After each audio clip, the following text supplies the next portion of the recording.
Okay, welcome back.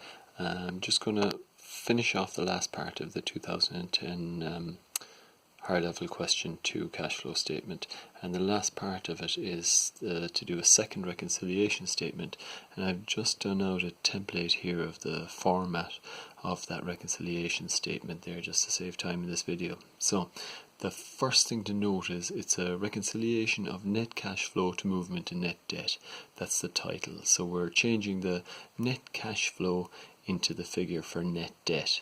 And I guess the very first line, just similar to when we moved from the first reconciliation to the cash flow statement, the first line of this is the last line of the cash flow statement. So the last line of the cash flow statement was decrease in cash 14,000, and it's a minus 14,000.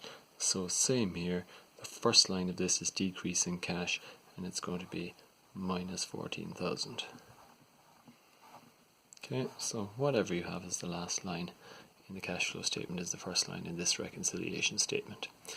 Then there are a few items. There's cash used to purchase liquid resources, cash used to repay debentures, and between the three of those, the decrease in cash and those liquid resources and debentures entries, three of them together, when we add them, give you the change in net debt. Now, just a quick word on what the net debt is.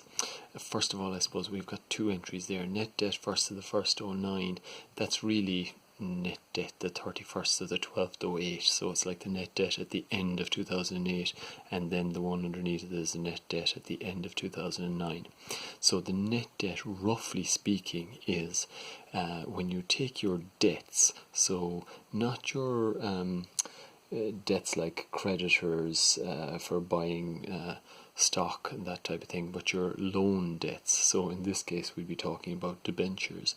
When you take those debts and treat them as minuses, and then you take any cash or liquid assets you have and treat them as pluses, and you write one off against the other, and what you've got left is your net debt if you've got a minus figure, or net funds we call it if it's a plus figure. In this case it's going to be net debt. So just to give you, I suppose, a kind of an example, so for instance, if I had maybe do it down here a bit further, if I owed someone 500 euros, I would consider that to be debt of 500 euros, so a minus 500 euros.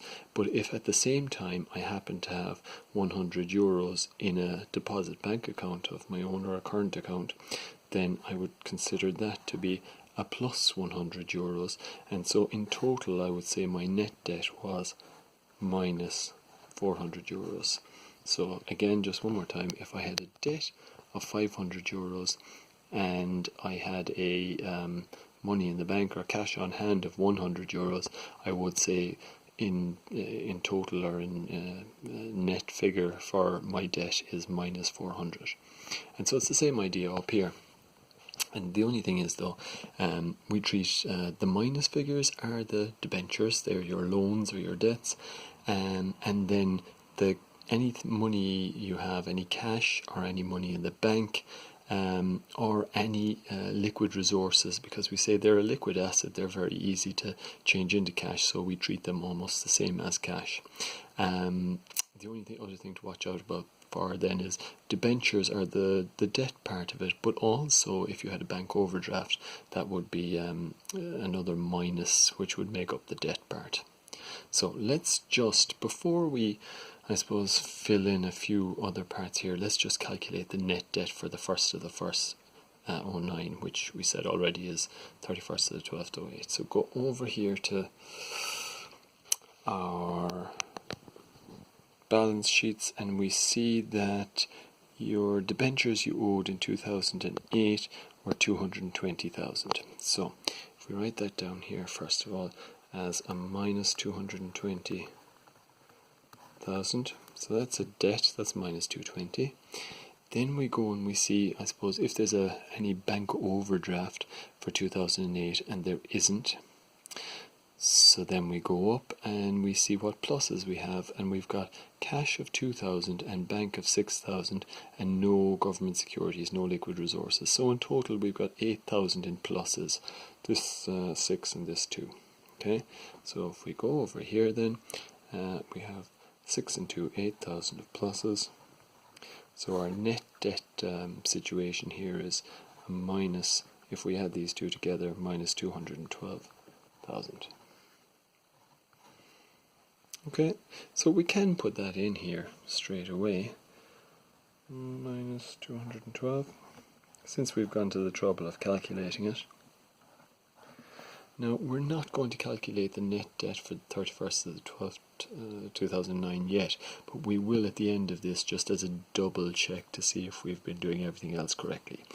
So, as you've noticed, when we went to calculate net debt, the only things that I suppose count when you're calculating it is debentures, liquid resources, and cash or bank. So that's why they're the only things really that go into the first section to make up the change in net debt over the period. So any change in cash, any change in liquid resources, and any change in debentures. So we already put in the change in cash. Let's look at the change in liquid resources. Over here it went from 0 government securities to 15,000 government securities. So we're going to put that in as a plus 15,000, because if you think of it in this case, I know in the cash flow statement it was a minus because we spent the money to purchase those government securities, but in this case we're just talking about what effect would government securities or these liquid resources have on your calculation of net debt. Well, they will be going in as a plus, so the more of them you have, the more pluses you have. Okay, so then again, let's look at the cash used to repay debentures. Debentures went from 220,000 to 140,000. That means they went down by 80,000. Okay, so in the cash flow statement we put that in as a minus 80,000 because they went down, but up here we put it in as a plus 80,000 because it basically means that you have 80,000 less minuses when you're calculating the net debt, if you like. So it acts like a I suppose the same thing as having 80,000 more plus in calculating the net debt. So if we take the three of those together then, the minus 14 plus 15 and plus 80, add them all together and that gives us a plus 81,000. That's your change in net debt. Okay, and then if that's the change from 2009 or 2008 to 2009, and then we add that to the 2009 figure, so the 81,000 plus the minus 212,000, that gives us a minus 131,000 figure. Then that should be, if we've done it correctly, the net debt figure for the end of 2009. But we can double check that by going back to our balance sheets and taking the figures from the 2009 balance sheet. So again, we'll start with debentures in 2009 were 140,000, and if we go up to the creditors' amounts falling due within 1 year, there was also a bank overdraft of 9,000. So altogether our minus part, or our debts, were 149,000. So if we write that down here first, 149,000, okay, and that's the minus.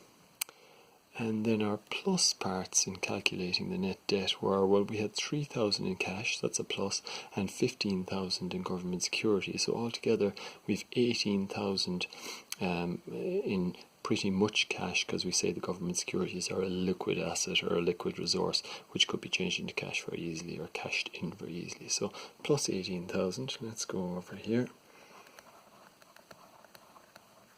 And if we add that minus 149 and that plus 18, it gives us a minus 131. Oops, a daisy, 131. And that is what we got originally when we were doing our reconciliation statement.